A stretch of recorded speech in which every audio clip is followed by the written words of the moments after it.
Have you been told or given the impression that you have weak upper back muscles that help pull your shoulders back? And in order to fix your shoulder posture and pain, you need to strengthen these muscles. Here's what that perspective misses and what to do instead. See, it's not that these muscles are inherently weak, it's just that positionally, they're not able to do their job properly due to the starting conditions. When the shoulders are forward like this and pulled away from the rib cage, we typically have a depressed sternum like this. This rounds the shoulders forward into a position of internal rotation.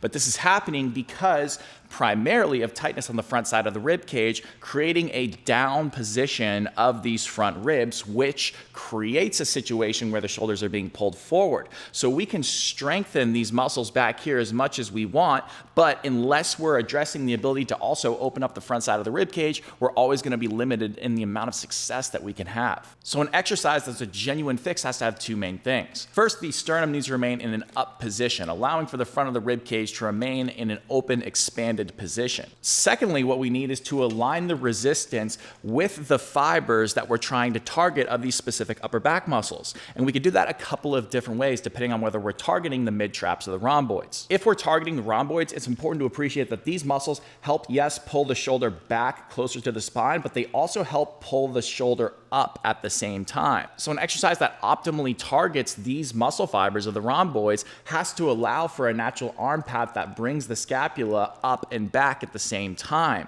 But also we can't forget we need to keep the front of the rib cage open. So this single arm cable bent over row with a relatively wider arm path will allow for the shoulder blade to naturally come back and up at the same time without us risking too much upper trap taking over, but also allowing for the front rib cage to remain in an open position as we breathe through this exercise. A good exercise that targets the mid traps is something that's going to have a relatively more parallel arm path, because that is going to allow for the scapula to be pulled closer to the spine without it excessively shrugging up or being pulled down, because the mid traps mostly just pull the shoulder blade back on the rib cage like this without creating a lot of elevation or depression.